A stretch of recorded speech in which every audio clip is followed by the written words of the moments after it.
Jeruk Didapakan akan mengajak Anda menelusuri tempat yang dikatakan mistis atau memiliki aura gaib.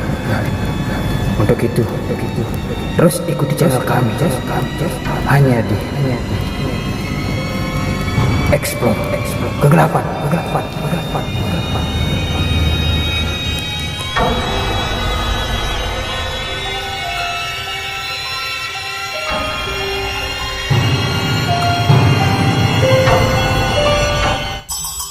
Om Swastiastu. Om Swastiastu.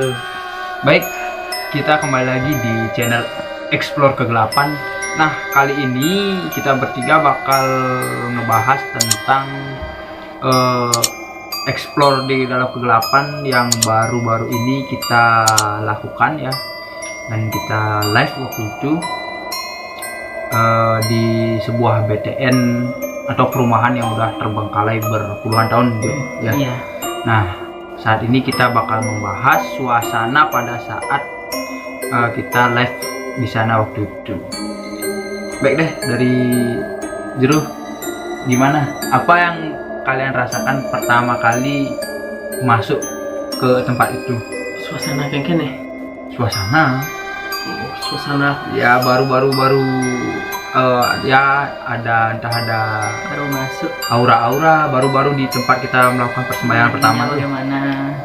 Energi di pura dalam tuh ya? Ya, kalau saya sih merasakan ya karena tempatnya ya emang angker dan tempatnya itu dah dekat kuburan, dekat dengan pura dalam, otomatis ya energinya itu pasti agak ya mistis gitu loh. Mistis dan sangat pokoknya sangat mencekam gitu loh. Auranya itu sangat mencekam, apalagi ketika berjalan mendekati BTS itu sampai masuk ke dalam ruangan itu ada mulai aura panas di tubuh ini. Tapi sebelah yang saya rasakan sebelah kiri ini panas yang saya rasakan. Entah teman-teman bagaimana, kalau saya itu merasakan panas di sebelah kiri. Nah itu karena aura di sana atau padahal kan di sana tuh tempatnya terbuka, ada banyak pepohonan juga di sana. Pepohonan rindang, apalagi di sana tuh kan sebelah baratnya itu adalah sungai, sebelah timurnya sungai. Harusnya di sana sejuk atau dingin. Padahal udara di luar tuh dingin loh. Itu lah. Iya, padahal udara di luar tuh dingin. Ketika masuk ruangan tuh Tiba-tiba jadi panas, keringetan sampai ya gitulah. Pokoknya ya rada-rada pengen live gitu. Ya bisa lihat videonya lah. Saya nggak mau berjalan paling belakang karena saya takut. Nah udah rasanya itu pengen ditarik gitu loh, pengen diambil aja gitu. Nah, sampai saya tuh sakit waktu itu, sakit dan ya lumayan kepala sakit, berasa ditindih Karena aura di sana. Terus kalau Bro Madi, kalau pengalaman yang saya rasakan dari baru nyampe di tempat itu, auranya itu sudah beda gitu loh. Yang pertama itu lebih cenderung ke aura dari pura dalamnya itu sendiri, karena tempatnya itu kalau dibilang begini kolaborasi enggak, apa namanya tuh berpapasan. Ya berpapasan, karena berpapasan sama pura dalam. Kita kan terlebih dahulu mempiuning dulu di pura dalamnya tuh, itu udah dari baru nyampe di sana piuning itu auranya udah sangat mencekam, kayak ada yang mengintai gitu. Kayak ada yang mengintai, kayak ada mata-mata yang melihat. ya gitu dah. kayak apa kerjaan orang kesini. dan baru nyampe di sana, baru mau masuk ke BTN kosongnya itu, saya tertuju gininya, pikiran saya itu terfokus pada pohon besar yang ada di yang ada di yang ada pelinggihnya di sebelah jalan itu yang di atas itu. Saya kesana tertujunya gitu. Pikiran saya itu udah tertaut ke sana itu, entah ada apa dengan pohon itu, saya nggak ngerti juga itu. Dan setelah saya masuk ke dalam ruangan kosong di BTN itu, yang saya pertama rasakan itu udah pasti yang sama seperti yang teman saya tadi katakan itu, satu panas. Padahal udara di luar BTN, di luar, anggaplah di luar ruangan, udaranya dingin. Karena sebelah timur dan sebelah baratnya itu sungai, jadi udaranya itu otomatis dingin. Tapi baru masuk itu kok berubah sampai keringetan. Padahal harusnya itu dingin karena jamnya sudah pagi juga itu, harusnya dingin udaranya. Tapi mendadak entah kenapa gerah gerah. Seketika keluar keringat dingin tuh, keringetan pokoknya itu dah. Yang saya banyak rasakan energinya itu di sana itu, satu cenderung ke negatif, energinya itu cenderung ke negatif. Karena apa? Karena bangunan itu sudah lama dikosongin, dan juga bangunan itu menurut saya pasti belum diplasmas, belum dibuatkan upacara. Itu yang karena belum ditempati, pasti belum diupacarai. Iya, itu pasti itu sebabnya, energinya itu negatif, jadinya belum pernah dicaruin, mungkin dibuatkan pecaruan itu belum pernah kayaknya, makanya ini energinya itu jadi beda jadinya gitu. Karena tempatnya juga yang ngajakin seperti itu, rimbun, banyak pohon gitu, banyak apa namanya itu, kebun, tanaman merambat, ada pohon pisangnya juga, liar ya, tanaman liar tuh banyak. Itu juga yang menyebabkan orangnya itu agak sedikit mencekam gitu. Terus saya juga banyak mendapatkan gini loh, ada fenomena suara tuh banyak. Suara terutama ini. Suara sinar ya. Sinar. Cahaya tuh banyak, entah itu dari penunggu yang ada di sana, entah itu dari makhluk-makhluk yang ada, yang makhluk astral yang di bawahnya gitu. Mungkin yang kalau di Bali itu istilahnya medue gumi gitu, dekale gitu, yang menempati, membuat manipulasi dia. Ya itu dah. Seperti itu yang saya rasakan. Dan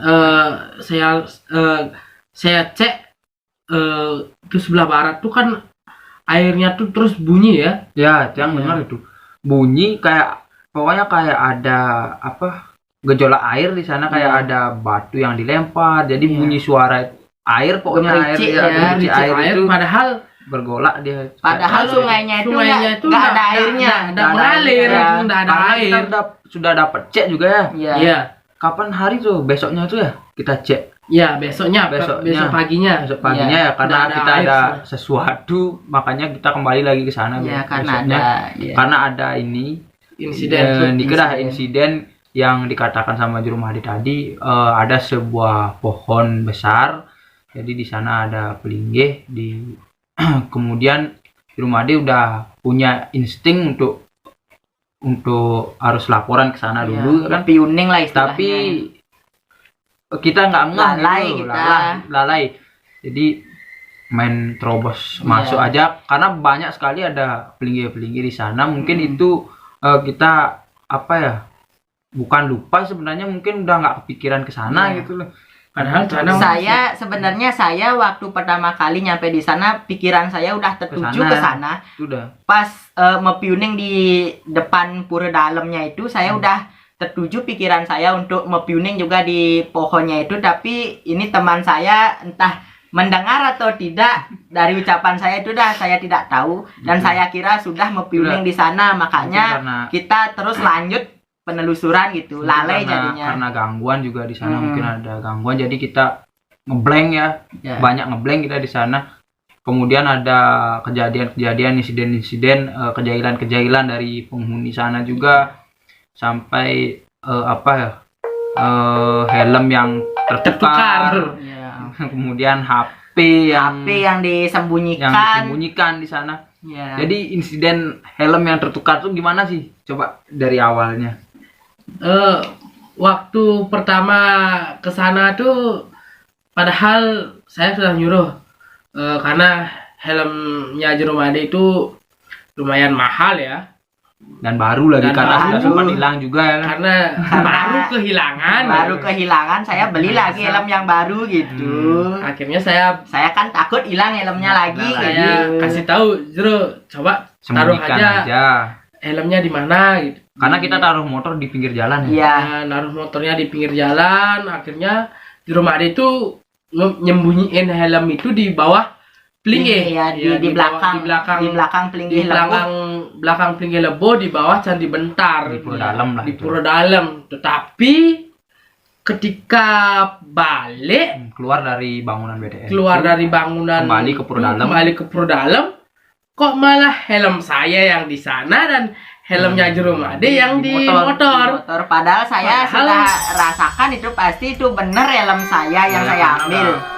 Udah Pasti dah itu, udah ada Ya, juga udah. di rekamannya udah ada ya. Udah berapa mata Udah. yang menyaksikan? 6 ya, totalnya 6 Iya. 6 mata yang menyaksikan bahwa memang helmnya Jeromade yang Yang saya dibawa. ambil itu ke sana. helm saya yang saya ambil, tapi kenapa kok Pas bisa dibalikinnya jadi kok tertukar tertukar, gitu. ya. Helmnya Jero Yuda yang saya yang jadinya saya sembunyiin Disembunyikan. dan helm saya tetap di motor gitu. Dan di Itu sana artinya. emang jam segitu udah nggak ada yang berani lewat ya. Iya. Jam segitu udah enggak ada. Motor sama sekali Motor nggak sama lewat. sekali enggak lewat. Karena gini nggak ada yang lokasinya, jadi di sana kan perumahan itu kan sebelah timurnya ada pura dalam, di bawah pura dalam itu ada kali, Iya, sungai. di atas perumahan itu ada kuburan, Kuburan. kemudian sebelah kanannya ada sungai, dan sebelah utaranya ada Kuburan lagi. kuburan lagi. Di Jadi apit kuburan. jadi si perumahan ini ada di tengah-tengah Mm. ruang angker tersebut, ruang mistis tersebut gitu. Jadi udah rasanya jam segitu, jam 12 malam udah nggak ada yang berani lewat kecuali kita ya, karena kita gila horor itu masalahnya. Itu tempatnya seperti itu udah apit kuburan sama apit tukar Tukar gitu. gitu. Itu insiden pertama. Kemudian insiden kedua yang si HP disembunyikan. Kita udah keluar dari lokasi itu, udah Ceritanya keluar, kan udah selesai nih udah di penelusuran, kota. udah selesai udah penelusuran. nyari makan lah itu kan. Ya. Kita pulang, Awal. nyari makan di Jalan Ayani, itu nyari makan di Jalan Ayani. Habis makan, kita kan gini. Melakukan pembersihan lah, Ya, melukat di Pura Jagat Nate karena Beleng. tempat yang tadi itu kan energinya negatif. Biar Kebanyakan negatif. ya, kembali lagi ke Auranya energi positif, kita nulis pelukatan di Jabayan Pura Jagat Nate, dan sampai di situ baru naik motor mau pulang, dan saya ngeh masukin tangan ke kantong, raba-raba kantong tas juga, kok HP saya kok nggak ada gitu. Terus berhentilah di pinggir jalan, berhenti, jeronya juga berhenti gitu. Lalu saya tanya HP saya di mana gitu. Kita udah nyari di bawah jok, udah nyari di tas, di kantong-kantong baju udah nyari, ke tempat makan dan tadi hasilnya kita nihil. udah nyari juga nggak ada. Kita balik lagi ke tempat ini, apa namanya tuh, ke tempat melukat tadi, nggak ada. Ke tempat, ke jalan beli nasi kuning juga nggak ada. Sudah jadinya saya kan bingung itu, kok rasanya tadi udah saya masukin tuh HP-nya ke kantong itu, saya udah pakai senter itu, udah hidupin senternya pakai jalan, terus saya pulangnya tak masukin ke kantong, tiba-tiba hilang gitu. HP saya hilang tiba-tiba gitu. Baru kita mengambil keputusan untuk balik lagi ke tempat penelusuran tadi, balik lagi ke sana, kita cari-cari, nggak ketemu juga. Ya. Terus saya kebetulan saya pas gandengan sama Bi Jero tapakannya, pas gandengan tuh saya ini ada wangsit lah istilahnya, wangsit. Saya pikirannya bisikan tertuju pada pohon besar yang tadi kita lewatin tuh ya, yang kita lewatin Mepiuning itulah, yang nggak sempat laporan istilahnya. Izin di sana. Kembali lagi ke sana, mohon maaf.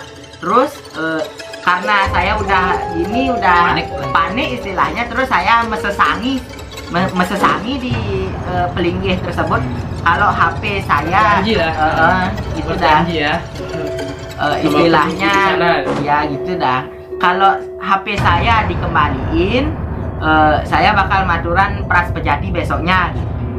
Dan biar HP saya nggak lama disembunyiin di sana, soalnya saya merasakan dari sana pusat energinya tuh dari pohonnya itu gitu, Yang menyebabkan insiden iya, itu gitu ya. yang menyebabkan insiden tersebut itu. Dari baru nyampe udah pikiran saya tertuju pada pohon besar yang ada pelinggihnya di sisi jalan tuh. Karena sinyalnya juga dipermainkan ya, kadang berdering, kadang Kan ya memanggil lagi. saya kan hilang HP-nya, otomatis saya kan nelpon. Kadang berdering, kadang memanggil gitu. Itu udah kayak dipermainkan tuh, sinyal HP saya itu kayak dipermainkan. Sebelum berjanji apa namanya? Iya, Berjanji, ya. Sebelum ngaturan sangi itu ya, kita udah cari-cari. sebelum mesesangi itu. Telepon kan, Hmm. itulah. Terus saya mesesangi di pelinggih yang ada pohon apa Di itu? pohon tadi itu lah, pohon asem. Pohon yang asem ada itu pelinggihnya namanya. itu yang kita lalai minta izin di Iya. awal itu loh. Sudah di Sana. pohon asemnya tuh saya aturang sangi kalau HP saya dikembaliin dalam keadaan utuh, dalam keadaan baik, normal, saya akan ngaturang pras pejati gitu besoknya gitu. Baru sampai di sana balik lagi Masih bingung kita sambil cari-cari lah. nyari lagi, masuklah kita lagi ke BTN kosong itu. Dan Cuman feelingnya kita nggak feeling ke dalam ruangan BTN itu ya. Ya. Kita feelingnya ke Padmesana. Padmesana karena di Langsung ke sana. sebelah selatannya itu ada Padmesana gitu. Padmesana dari BTN itu. Ya, Kita sempat di sana. sempat juga ngaturang Piuning Feeling gitu. di sana. Sempat Nah di itu sana. ada lagi ceritanya beda tuh. Sempat bersembahyang. Ya, sudah kita kembali lagi ke Padmesana itu nyari HP saya gitu. Sudah center-centerin, ternyata HP saya disembunyikan di Padmesana itu dan saya itu temuin di lantai gitu.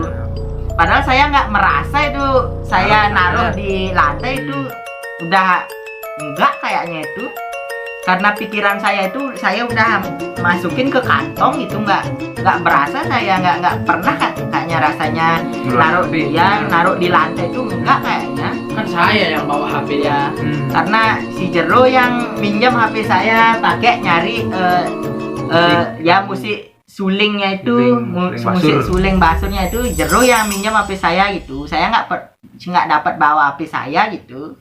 Nah, di sana lah kita temukan HP itu kan. Baru besoknya langsung malam juga Ya, kita sekitar jam 11 naur sesangi, atau mengisi nepatin janji, nepatin janji yang saya. kemarin saya itu saya sembahyang dan lain sebagainya. Nah, itulah bagian dari kita kan di umat Hindu Bali khususnya kan harus nepatin yang namanya janji. Satya Semaya ya. Harus Wacana. Satya. Satya Wacana. Semaya, Satya Wacana. Harus Satya. Sekarang berjanji, besok harus sudah dilunasi, seperti itu. Jadi begitu insiden-insiden yang terjadi, kayaknya kita udah di prank ya istilahnya, di prank untuk istilahnya kita udah di jembatan yang oleng, kita baru keluar dari jalan dari sana, udah mau putus jembatannya gitu istilahnya. Sekarang karena ada sesuatu yang masih tertinggal di sana, kita lagi ke sana pada malam hari itu untuk nyari itu. Padahal tempatnya udah angker sekali ya, kita udah pingin cepet-cepet pulang. Iya. Tapi karena insiden HP seperti itu hilang di sana, jadi kita mau nggak mau harus ke sana lagi. Harus balik. Dan besoknya ke sana lagi juga pada malam hari. Nah, di sana.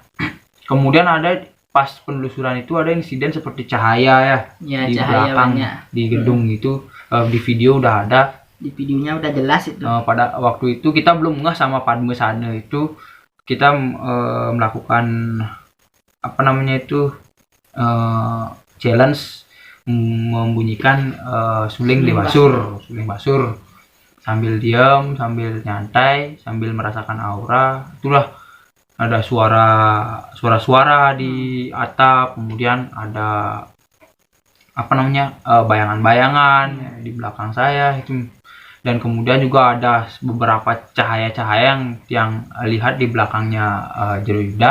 Ada cahaya warna biru, Jurumade lihatnya cahaya warna putih ya. Putih. Nah, kita belum ngeh sama Padme Sana.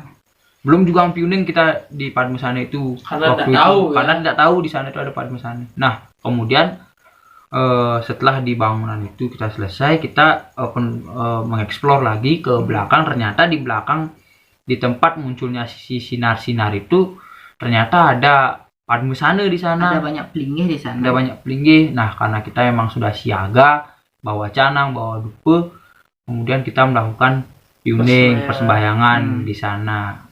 Ya, kalau yang rasakan sih, si sinar-sinar itu auranya atau energinya itu positif karena dari Padme Sana itu. Itu untuk istilahnya apa ya, memberi tahu lah bahwa kita ada di sini gitu, modelnya seperti itu. Beliau kan, oh saya ada di sini, yuk ke sini kayak gitu. Jadinya kita ke sana untuk melakukan persembahyangan. Dan waktu saya pertama kali melakukan challenge membunyikan suling basur di tempat angker ya istilahnya. ya, itu dah di dalam ruangan BTN itu, yang saya rasakan itu pikiran saya tertuju pada arah selatan di sebelah Bangunan itu ya, di di belakangnya sebelah bangunan. Jeruyuda lah, itu ke arah selatan tuh. kan ada itu tempat Ada bolong, lubang ya, kayak ventilasi. ya ventilasi itu sedikit. Di sana dah sering munculnya sinar-sinar. Sudah saya pertama kali, dan udah ada itu di videonya, mata saya tertuju ke sana aja itu, ke arah belakang itu aja, dan Semeton juga bisa lihat pandangan saya pasti tertuju ke arah belakang saja. Dan ada suara seperti perempuan nih. Dengar kan? Ya, Waktu itu Sama jelas. ya, jelas. dan jelas sekali itu ada suara seperti perempuan nangis apa gimana itu, gitu dia. Apa memanggil? Apa memanggil gitu. 4 kali Kayak atau- merintih gitu Kayak ya. merintih dia. 4 kali atau Nah. 3 kali kayaknya dia. Di sana. Tapi kita mencoba untuk kayak itu suaranya. Tapi kita mencoba untuk tetap fokus, tetap merasakan aura ya, jadi nggak panik, Nggak pengaruh ya. pengaruh di bangunan itu waktu itu seperti itu. Sudah yang saya lihat itu yang pertama kali cahaya putih. Itu yang pertama saya lihat cahaya putih di pas tepatnya itu di ventilasi di belakangnya Jeruyuda. Itu cahaya putih. Terus saya noleh ke sana, terus saya lihat ada sekelebat bayangan putih. Sekelebat bayangan putih itu di balik semak-semak sampai saya senterin gitu. Itu ada di videonya, di live-nya itu udah ada. Terus saya pikirannya terus tertuju ke arah belakang gitu, sampai saya ngajakin beli jeruk tapakan sama beli jeruk yudanya untuk penelusuran ke arah belakang, apakah yang ada di belakang dari BTN itu. Segitu banyak dari ini mereka itu apa namanya itu eksistensi interaksi mereka itu sangat banyak dari arah belakang. Dan baru saya sama beli jeruk beli jeruk tapakan jalan ke belakang, ternyata di sana tuh banyak linggih gitu. Ada pura-pura Gerbang dan misterius. ada ya. ada suatu gerbang juga di sana, ada suatu gerbang yang misterius juga di sana. Dan saya dikasih lihat bayangan-bayangan putih, sinar putih itu berarti itu dari sinar dari sana. ya dari penunggu dari ide betara yang melinggih di belakang untuk mepiuning ke sana dulu gitu. Laporan juga di Ya. sana, tapi kan karena kita nggak tahu ya sebelumnya di sana itu ada pelinggih, karena kita belum menjelajahi di tempat itu kan gitu, jadi mungkin diberikan tanda-tanda sehingga kita penasaran baru kita ke sana. Dan saya nggak tahu kalau kita lupa mau piuning ke sana, pulangnya bagaimana, saya nggak Ya, tahu. pasti Ibaratnya gini, tragedi. kita bertamu ke rumah orang tanpa izin gitu. Tapi kita sudah sangat berusaha sekali ya untuk packing dari awal. Kita udah bawa dupa, bawa celana yang begitu banyak. Memang ketika kita ada pelinggih suatu pura-pura kecil seperti itu ya, kita biar langsung sigap untuk melakukan persembahyangan seperti itu. Tapi karena keadaan kita yang nggak tahu, kita memang kalau penelusuran itu, kalau pengeksploran itu kita memang sekarang kita janjian, sekarang kita berangkat gitu. Jadi nggak berencana. Nggak ada persiapan. nggak ada persiapan, Nggak persiapan canang aja ya. paginya nggak harus kita telusuri dulu apa aja ada, nggak, kita langsung jalan. Itu kalau di explore ke-8 ya, jadi nggak kita lihat dulu di pagi harinya ada apa, tapi kita sudah persiapkan langsung ke lokasi pada hari itu gitu. surprise. Bagaimana udah persiapan udah lengkap kan ya. Ketika seperti itulah tadi kan ketemu Padmesan kita langsung izin, sudah sigap lah istilahnya. dan Seperti itulah salah kita yang nggak mau piuning di pohon besarnya itu yang Nah, menyebabkan itu yang menyebabkan sengkala kalau istilah Balinya. ya petaka. Iya, banyak Tapi iya. untungnya kan nggak keras ya, cuman HP, Iya. helm gitu yang ditukar-tukar, jadi nggak masalah sih. Itu kalau nggak mau piuning di Padmesannya, saya nggak tahu apa Ya, mungkin- petaka yang dihadapi. Ya, tragedi pasti ada. Pulang dari sana itu pasti bahaya. Ya. Hmm. Kemudian siapa sih yang menghuni di tempat itu? Istilahnya energi apa aja yang ada di sana itu banyak ya. Jadi seperti anak-anak kecil seperti tuyul, dia cuman jenisnya seperti itu, tapi bukan fungsinya tidak sama seperti tuyul. Itu banyak kalau di Bali itu namanya budecuil ya, banyak sekali ada di sana budecuil. Ada sosok perempuan juga di sana, kemudian ada sosok tinggi besar ya, hitam di sana. Cuman yang tinggi besar itu tidak terlalu jahil ya, jadi tidak berusaha untuk menjahili kita. Beliau hanya diam aja, tidak melakukan sesuatu, jadi tidak jahil. Jadi beliau hanya diam saja di salah satu bangunan itu, sengaja yang tidak gubris waktu itu di sana karena kita ingin biar dapat menyelesaikan explore malam pada saat itu, biar tidak ada rasa ketakutan yang terlalu tinggi. Kemudian di sana ada sosok perempuan, memang penghuni di sana, jadi energinya itu energi positif, manifestasi daripada Tuhan itu sendiri. Jadi bersemayam juga di sana. Kemudian ada anak-anak kecil kan di sana. Kalau istilah Bali itu apa namanya, perencang ya, taksu seperti itu kalau istilah. Kemudian ada juga yang dari sisi negatif juga ada, budecuil itu yang jahil-jahilnya luar biasa. Kemudian juga yang lihat ada wong samar ya, yang bisa nyamar. Jadi di tempat itu ada sesosok yang bisa nyamar, jadi wong samar itu namanya. Beliaulah yang membuat tragedi suara seperti itu ya, mereka itulah yang membuat seperti itu, manipulasi seperti itu. Jadi kemudian juga Banaspati ada. Banaspati itu yang pada saat melempar kita di sana itu loh, melempari di gerbang itu. Iya. Di gerbang itu kita sempat masuk, cuman ada 2 kali lemparan ya. Iya. Dulu 2 kali lemparan baru masuk itu udah dilempar di pohon saya. Nah, itulah. Berarti itu Banaspatinya Itu Banaspati. dari Tukad atau Dari sungai itu. atau emang di sana? Ya memang beliau itu menghuni sungai yang kering. Itu sungai-sungai, kali yang kering Jadi dihunilah oleh Banaspati itu sendiri. Jadi itu yang melempari kita, sehingga pada saat itu semakin keras rasa ketakutan kita karena energi dari Sang Hyang Banaspati itu memang besar sekali ya. Jadi kita walaupun kita tidak melihat, tapi kita sudah bisa membaca auranya, kemudian ketakutan kita itu semakin tinggi. Itulah ininya ciri-ciri dari adanya energi yang besar. Walaupun kita bisa untuk ya istilahnya belajar untuk melindungi diri dan lain sebagainya, tapi ketika si auranya yang lebih besar daripada kita itu muncul, pastilah kita takut kan, manusiawi itu takut. Makanya Tiang tidak melanjutkan lagi masuk ke lorong apa namanya itu, gerbang itu.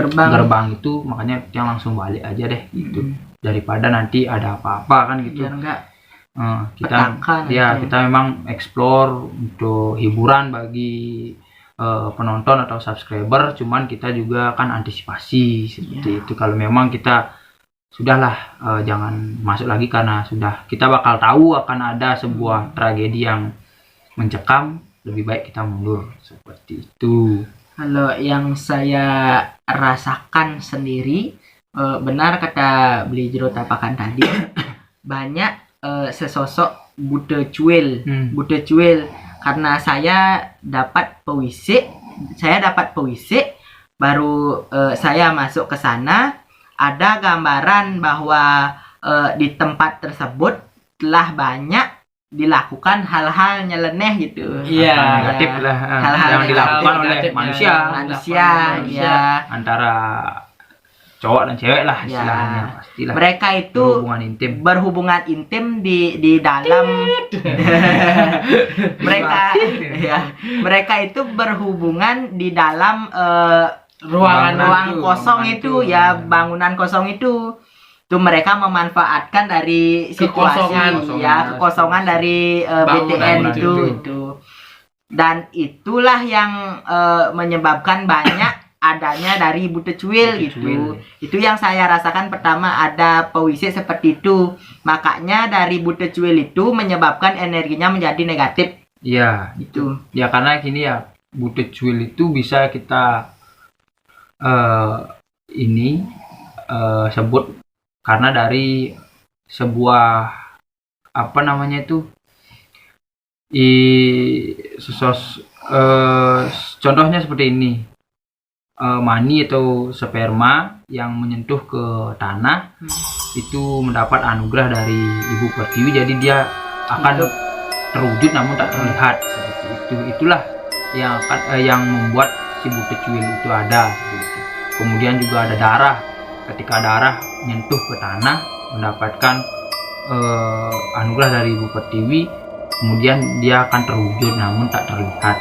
Itu yang dikatakan dengan buta cuil itu sendiri. Seperti itu. Jadi kalau buat kotor ya dia. Ya karena dia itu auranya itu negatif jadinya dia.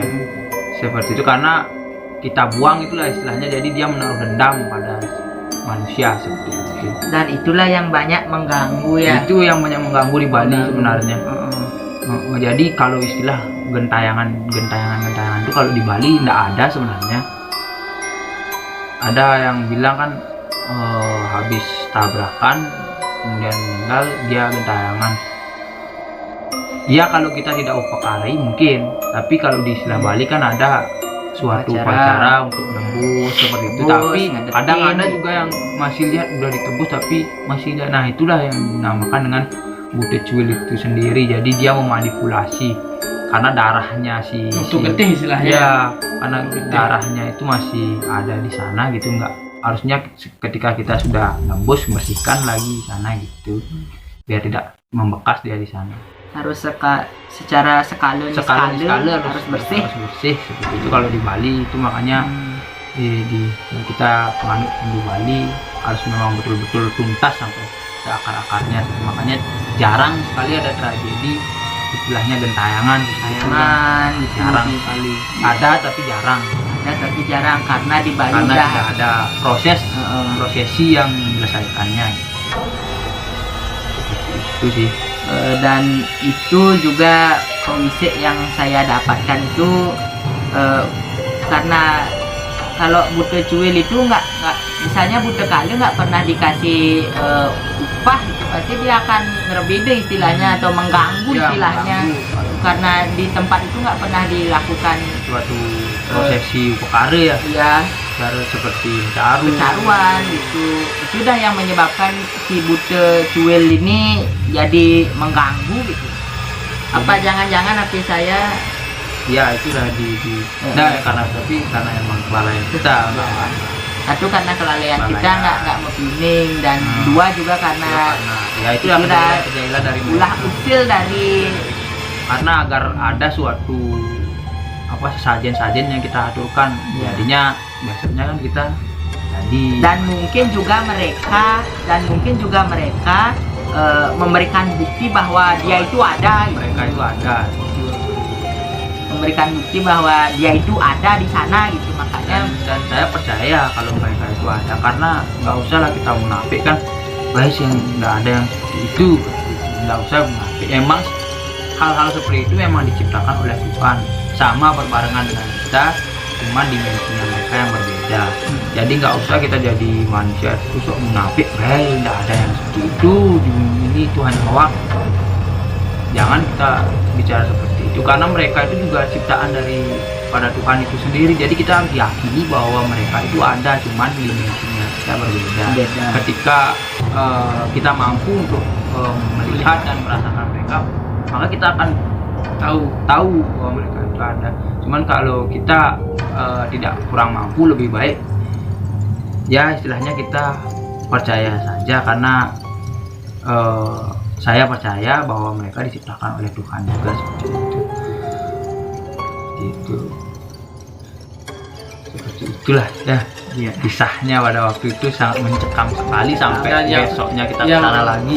Sampai sekarang, dan saya tidak habis pikirin itu tragedi helm yang tertukar itu. Helmnya tertukar. Itu yang tidak habis pikir di logika. Kemudian Jero kan sempat ini ya, penglihatannya agak terganggu ya. iya. Dan saya yang sempat rasakan setelah saya melihat dari cahaya yang saya katakan tadi itu, dan ini penglihatan saya jadi buram pada waktu itu kan. ya pada waktu itu, dan sampai besoknya masih buram juga. Tapi sekarang Dan sekarang astungkara sudah baik. sudah hilang lah istilahnya. Ya. Itu tiba-tiba ini dari sini, dari alis saya ini, Ya, tengah-tengah. ya tengah-tengah alis saya ini itu terasa kayak semutan gitu, kayak ditekan, dan tiba-tiba penglihatan saya itu kabur sebelah gitu. Jadi buram sebelah, kayak gini, apa, merawat-rawat gitu kalau bahasa Balinya itu, kayak ya mengembun gitu, buram gitu, Blur lah. ngeblur istilahnya itu. Entah kenapa itu yang menyebabkan, apakah dari efek dari energi yang tadi itu, atau dari yang lain tuh saya juga kurang paham itu. Tapi kalau saya ambil sih itu memang dari sebuah proses dimana cakra kita itu mulai diaktifkan, mulai aktif, sebab penyebabnya itu adalah kita memaksa ya, melatih si cakra di dalam tubuh kita itu, kita paksa untuk terbuka ya, untuk aktif di tempat-tempat angker. Makanya ketika kita ingin lebih cepat untuk membuka cakra-cakra yang ada dalam tubuh kita itu, ya kita lakukannya di tempat-tempat yang angker. Itu mempercepat istilahnya, mempercepat. Makanya itulah yang efek-efek yang terjadi, seperti kadang di di sini, di kepala sini itu kayak semutan atau berat, pusing, ya Kayak terbelah ya. terbelah rasanya di sini tuh berat dia. Kemudian di sini dah di di sini ya, di tengah-tengah alis ini kadang juga terasa semutan. Nah jadinya efeknya itu karena di cakra di sini tuh ada cakra ajna, cakranya penglihatan ya, jadi mata ketiga di sini, otomatis mata visual kita, mata asli kita itu jadi agak sedikit kurang fungsi ya, karena Ya, ini yang ngeblur terbuka, jadinya. karena ini yang terbuka, maka di sini yang kurang fungsi. Sama seperti lensa kamera, ketika si lensa kamera ini nyorot di belakang kita, pasti yang di depan kita ini ngeblur. Ya, Ketika itu kita aktifkan mata visual kita, istilahnya seperti itu, nyorot yang di sini, pasti yang di belakang ngeblur seperti itu. Makanya di sini tuh Tengah-tengah. memang dia fungsinya melihat, cuman ketika kita pakai yang ini pasti ngeblur dia kedua. Dan ketika kita gunakan mata ini, pasti yang di sini itu mati, kita nggak bisa lihat dan betul. rasakan. Seperti itu sih sebenarnya. Dan jujur yang saya rasakan setelah kejadian tersebut, yang kejadian mata saya ngeblur itu, kesensitifan dari cakraannya atau mata ketiga ini bertambah itu. Ya, agak Saya utama ini. lebih sensitif jadinya merasakan ada energi-energi tertentu ataupun sesosok bayangan. gitu ya. Saya bisa lebih sensitif untuk merasakan hal-hal tersebut gitu Nah, jadinya. itu udah, makanya kita Itu udah bukti nyata itu. kalau kita mau latihan buka cakra itu ya di tempat angker untuk mempercepat istilahnya, tapi bukan seketika terbuka. Iya. Tidak bisa juga, Apapun pelan-pelan perlu proses itu.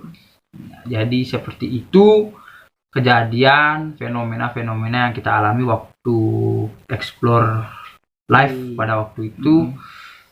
Jadi kita nggak sebutkan daerahnya di mana ya, tapi yang jelas itu ada di Singaraja seperti itu, karena nanti untuk mengantisipasi adanya suatu permasalahan. Cuman yang di daerah-daerah sana mungkin sudah tahu tempatnya itu di mana seperti itu. Orang Singaraja kebanyakan udah tahu ya.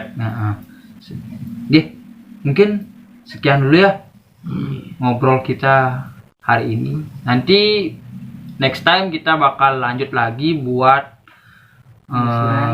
mengeksplor di dalam kegelapan, melakukan penelusuran di sebuah bangunan. Mungkin atau besok kalau bisa ya kita explore melukat ya, kita mungkin besok bakal suatu perjalanan ke sebuah pura ya, kita melakukan pembersihan dan pengelukatan di sana. Nanti mungkin yang akan buat konten juga, nanti akan yang upload di YouTube. Jadi apa lagi ya, nggak ada yang disampaikan lagi. Ya kalau saya cukup sekian dari pengalaman Pembahasan yang dan pengalaman kemarin saya rasakan seperti itu. Pokoknya pokoknya mencekam gitu. Seperti ke rumah mertua gitu loh. Berarti di sini kita bisa ambil kesimpulannya, ketika kita masuk ke suatu tempat yang kita belum tahu, berarti kita harus wajib melakukan permisi atau permohonan izin di tempat itu. Dimanapun kita berarti harus memang betul-betul teliti ya, dimanapun ada sebuah pura atau pelinggi, kita harus melakukan izin terlebih dahulu, karena itu juga sangat berpengaruh, sangat sekali berpengaruh. Dan saya yang saya dapatkan dari explore kegelapan tersebut adalah, yang pertama saya dapat hikmah itu, ini saya cakraatnya saya bertambah sensitif, dan juga keburukannya adalah HP saya hilang. HP saya yang jadi korban gitu. Tapi udah ketemu. Ya, untung udah ketemu gitu. Mungkin di prank oleh si penghuni-penghuni sana. Ya, penunggu di sana ya. Baik, jadi sekian dulu video klarifikasi dan cerita-cerita kita pada waktu explore kegelapan waktu itu. Nah, jika kalian tahu ya di daerah Buleleng ataupun Singaraja, tempat-tempat yang menurut kalian tuh angker ataupun memiliki aura-aura mistis, bisa di komen ya, atau langsung aja hubungi di Facebook kami. Facebook saya Jero Gede Tapakan. Jero, Facebooknya? Saya Renaldi Saputra. Saya Juru Banten ya. Bisa juga di grup kita ya, di Tirta Segar Sakti ya. Itu bisa di chat langsung bahwasanya di sini ada tempat angker. Nah, kalian juga nanti kalau memang memiliki keberanian yang tinggi bisa ikut langsung kita explore bareng-bareng. Tapi di antara kita yang apa namanya, istilahnya nungguin gitu loh. Nah, nanti Kita yang nganter gitu loh. Kita yang membacking. ya Nggak baking sih nggak. Istilahnya apa ya? Mendampingi gitu loh, mendampingi 2 atau 3 kita duduk di sana challenge gitu. oke Ya. itu bisa. Kalau rame-rame ya istilahnya auranya kurang pas orang. Nah, karena rame-rame jadi mungkin agak kurang sensitif Terganggu dengan kondisi kita gitu. Ya, jadi sekian dulu untuk video cerita-cerita kali ini. Jangan lupa di subscribe, kemudian Di like, komen, dan share, dan pencet tombol lonceng untuk mendapatkan video-video kami terbaru ya, kan ada notifikasinya nanti ya. Oke, jadi sekian dulu kita untuk penutup adukan para masyarakat. Om Santi Santi Santi Om.